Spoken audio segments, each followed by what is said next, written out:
আজকের গল্পটি ছোট্ট একটি গ্রামের মাদ্রাসাকে ঘিরে।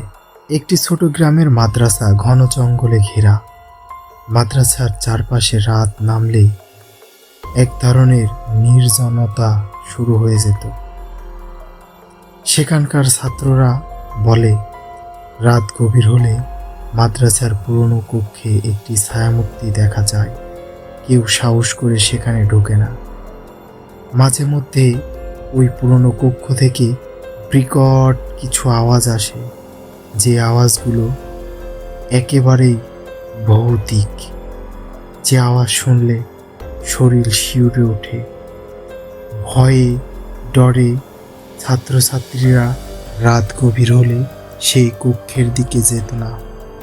রাত গভীর হলেই ছাত্রছাত্রীরা সেই ছায়ামূর্তি দেখতে পেত, যার দেহটা কালো অংশবিশেষ, পুরনো একটি ঘরে, চোখগুলো জ্বলজ্বল করে জ্বলছে এবং কখনো কান্নার আওয়াজ, কখনো হাসির আওয়াজ ভাসতে ভাসতে আসতো মাদ্রাসার অন্যান্য কক্ষের দিকে।